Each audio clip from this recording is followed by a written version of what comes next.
We are back in Tembe. I didn't film the entrance, sorry. It was just lovely to see my friends again. Just so excited to be back here. The roads are, this is what the wild is to me.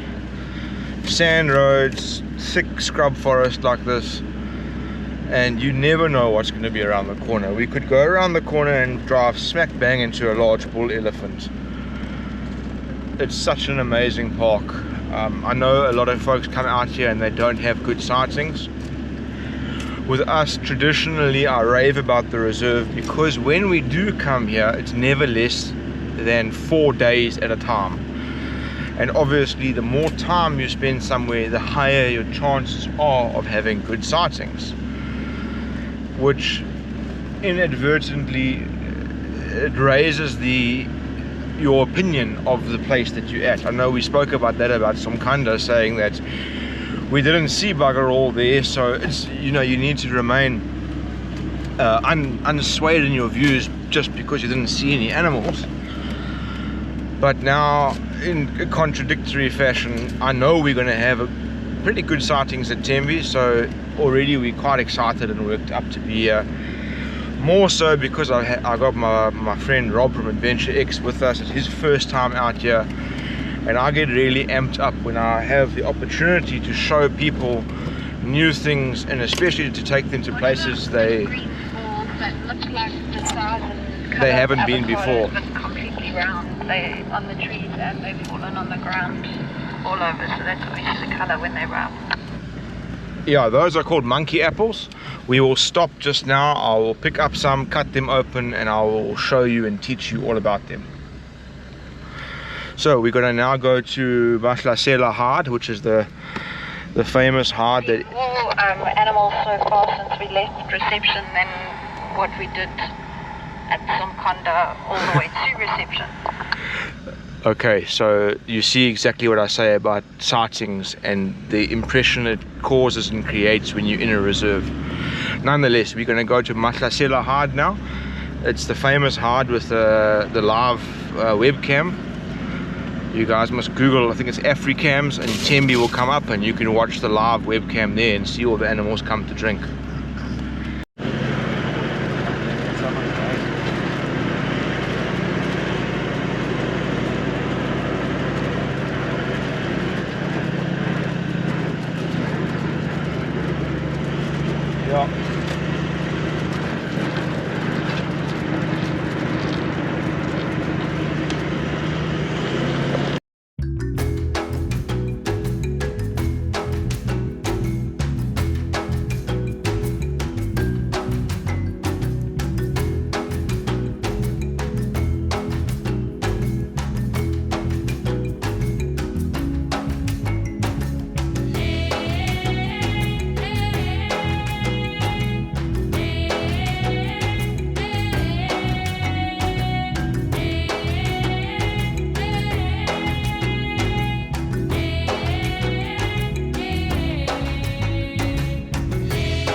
And we had such a great sighting now at the hard.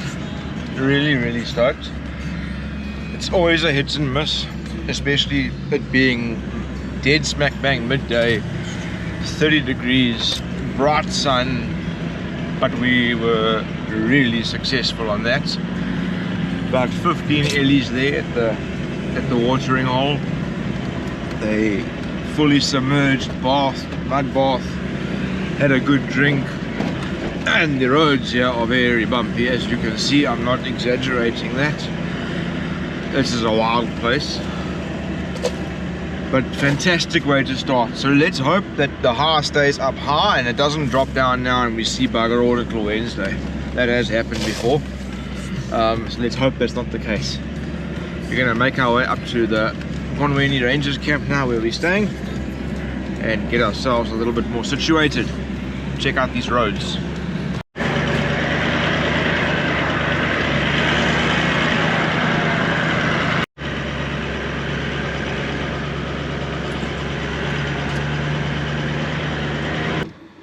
So we've just left the camp that we're staying at. We're staying at the Ponweni camp, which is not an available public camp. So I haven't recorded anything in that camp because it doesn't really matter. This is Ponweni hard. We are just about to get into the pretty part of the afternoon, with the sun that's going to go down just now. Less than 2 hours till sunset. Oh, it's just running. Just running. Let's see if we can fix it quickly.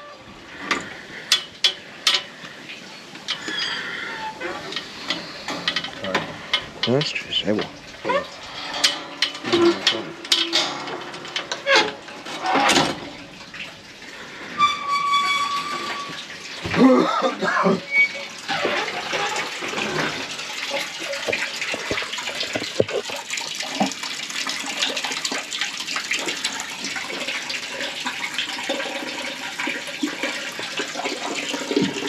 There we go.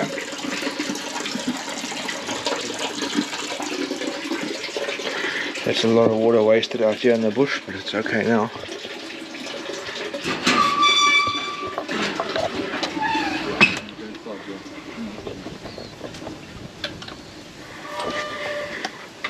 So at the moment, we've noticed this place has got more water than we've ever seen here before.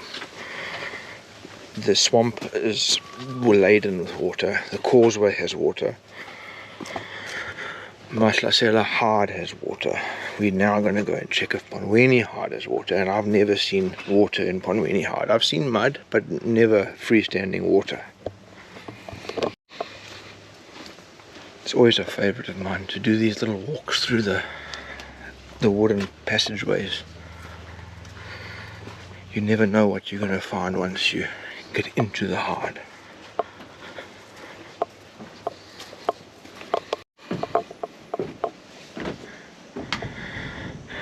Elephant, impala,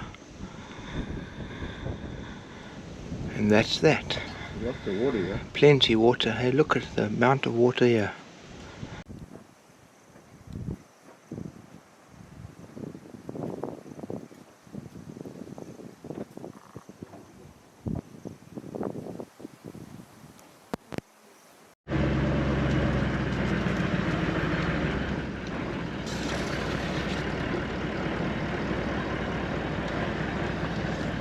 Okay, so we've left the hard, evidently, and we're going to head down to the causeway and see what we can find down there. Rob, you behind us? Copy. Hopefully we come across something nice. We've had lovely elephant sightings today. In fact, the day in and of itself has been pretty great with bird sightings. We've just spotted a giant heron. Can't complain about this. This is why I love coming to Tembe.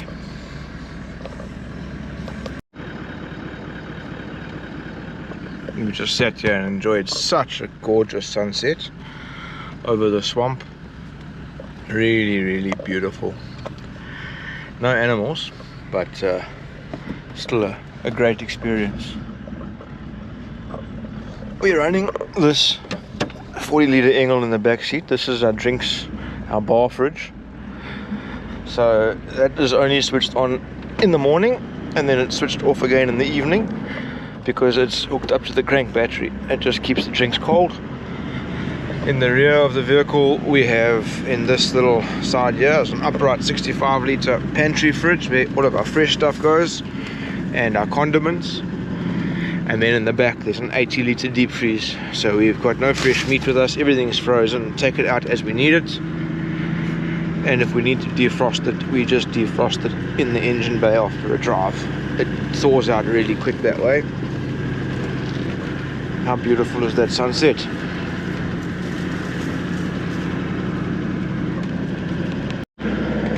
So chances are I'm not going to record anything this evening. Failing anything exciting or interesting happening, I will catch you guys in the morning. And if you've made it this far in the video, thanks for watching. We'll pick it up tomorrow. Now, good morning. We are back at Ponweni hard quickly. Just go have a look and see if there's anything interesting there.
Check these sandy roads. This is some of the best sand driving you're going to find in KZN, where you're allowed to drive on the sand.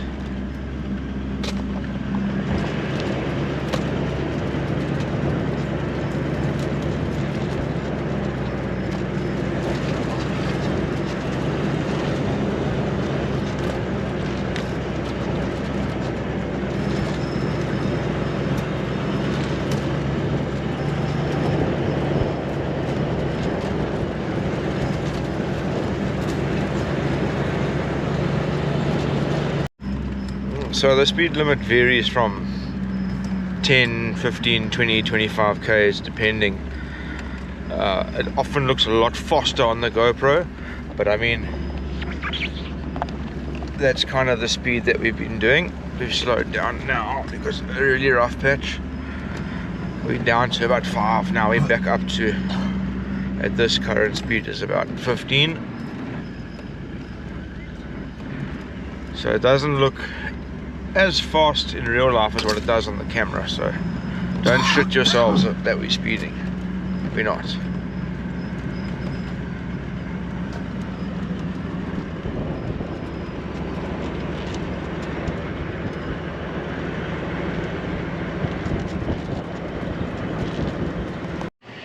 Okay, we have made it to the water tower. As you climb up, you can really see the views. Oh, spectacular. Such a beautiful tree there.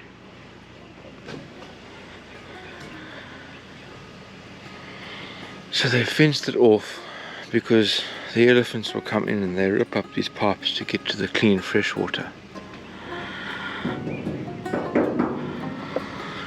Nice and full.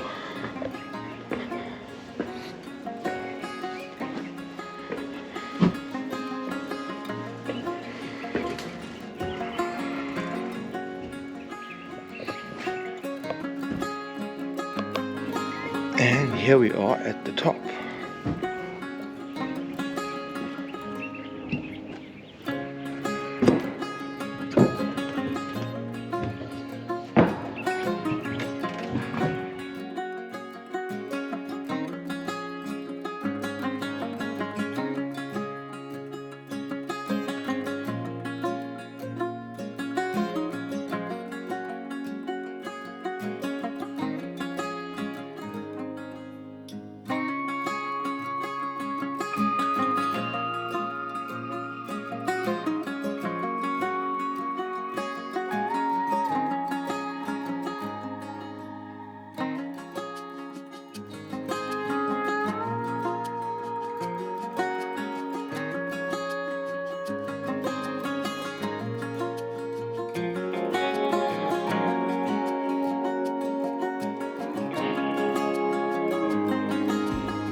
So here is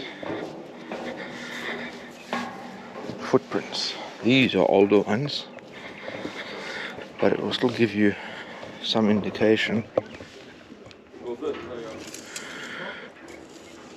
of how big an elephant spoor is. This one, it's over here, One big one. is much newer, and because of where it is more than likely from this morning. See here, there's two big ones. Look at that.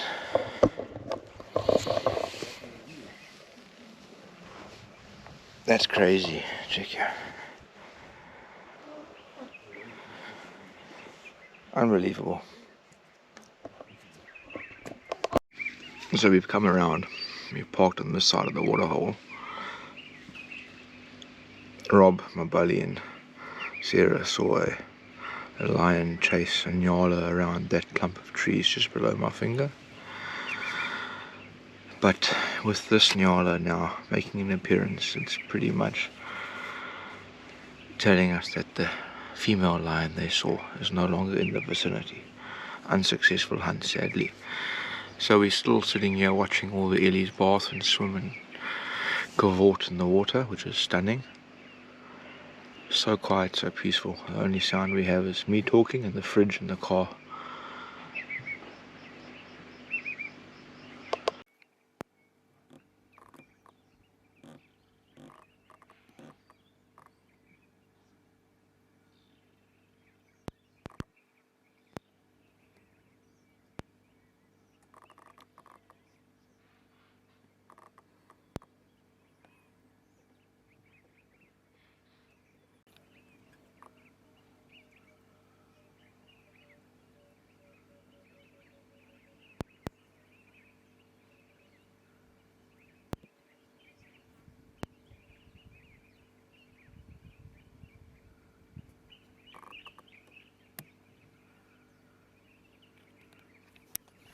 Right, so we did find the female lion eventually. I shot some footage with the camera because the GoPro can't see past my hand. So that was phenomenal. We didn't see what she killed. She had blood on her front left elbow joint. So it was a really nice sighting. She came out of the bush, down to the dam, had a drink, and then went back in. We've left the elephants having their little bath time now. In the fork of this tree is the nest that belongs to the largest nesting bird in southern Africa, which is the hammerkop. You can see the size of that nest. Absolutely massive.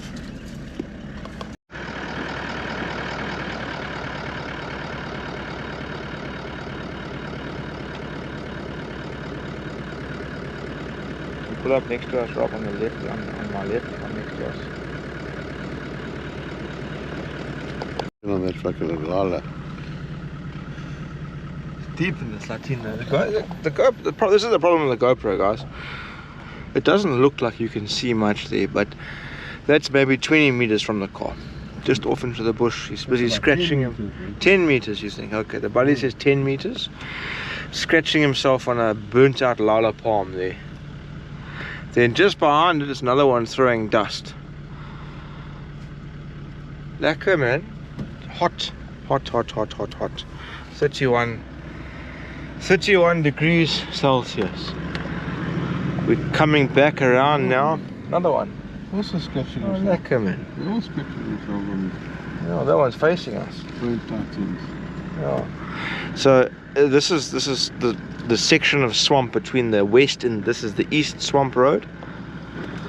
So typically we get good sightings here late afternoon, early morning, and then elephants and buffalo throughout the day. They don't seem as perturbed by the sun and the heat as other animals do. In terms of buffalo, we haven't seen any up close this trip. They say they actually are in the swamp on the other northern side of the causeway, which we will maybe take a drive to this evening and see if we can find them. Go just past it. here that stops nearby.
The GoPro does a really good job of hiding how bumpy this road is. But we're now on the eastern fence line of the park, which is a typically no entry area for members of the public. Watch the palm tree there. We're heading up. Now this is almost parallel to what they call Ponweni. We typically don't see anything out here. It's a nice drive to drive on that beach sandy vibe, proper two-track road that I showed you before I started talking here. Please excuse the bumping, there's not much I can do about it. It's a bumpy road. Tire pressure wise, at the moment we are running at 1.8 all around. The sand is soft, yes. It's not soft enough that I would deflate to lower than 1.5, and that would be purely to maintain the roads. The roads are bumpy not because idiots like us don't deflate lower than 1.8. The roads are bumpy because there is no money and no equipment to maintain the roads better than what they are at the moment, and that's why we're here, part of a fundraising initiative to help with whatever projects the HOs feel that are of importance at the time. Now, in terms of tire pressure, everyone's got their own opinion of what to do and what sort of substrate that you're on: sand, mud, rock, gravel. I look at what my manufacturer guidelines are for Taro driving, laden and unladen. A vehicle like this Land Cruiser is permanently laden. It's sitting in at about 3 tons, 3.1 tons. So for us, on a semi-firm surface, even though it's sandy, to drop below 1.5, we would run the risk of debeading a tire, which, even though I'm with my old man, yeah, it's not something we want to try and have to fix. There's no need. So drop tire pressure here, less for traction, more for comfort. In the areas where we do need a little bit extra traction, we will deflate and re-inflate later. But at the moment, this is a happy medium for the weight of this vehicle, considering we're running Maxi's Razor mining tires. They have a very hard sidewall. Let's have a look at the road again.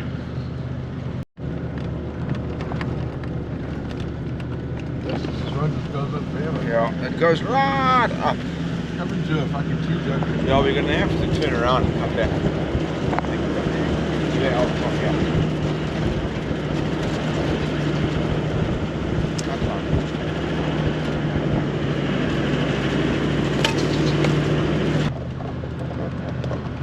Alright, go. This is what's called a trap box.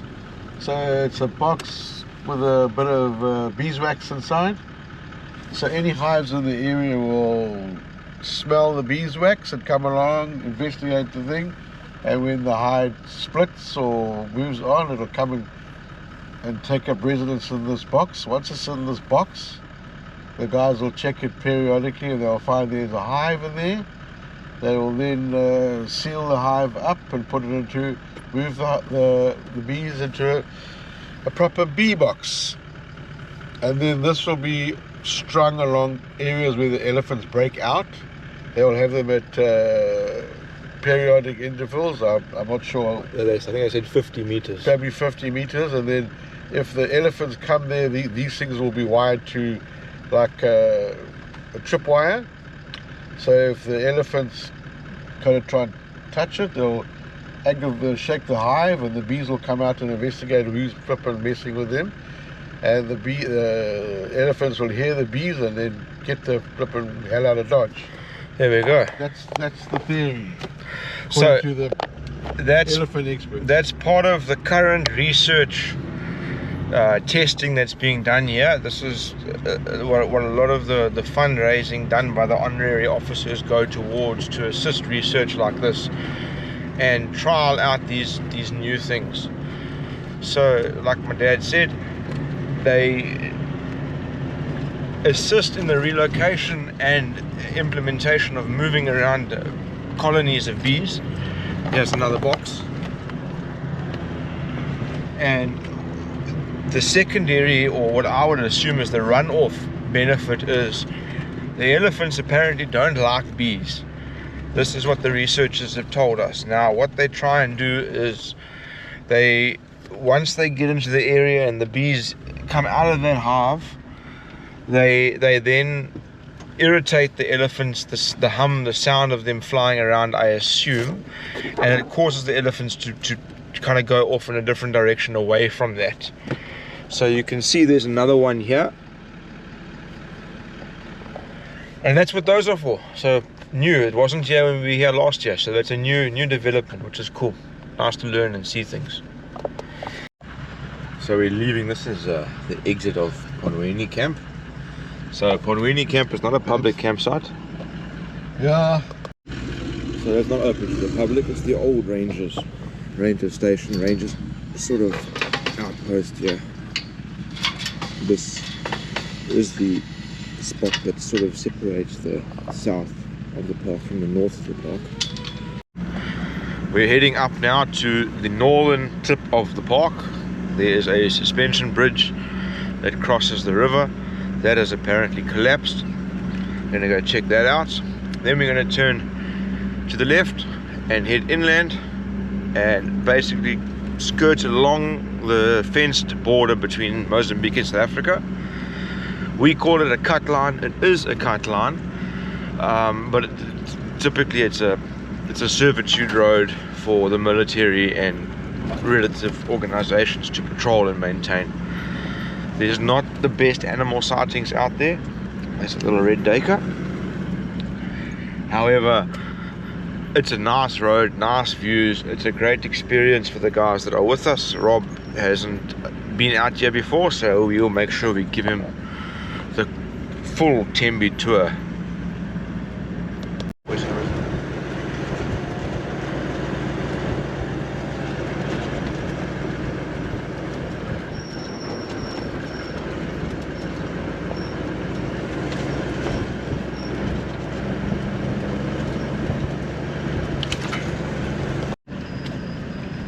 Still making our way up to the fence line.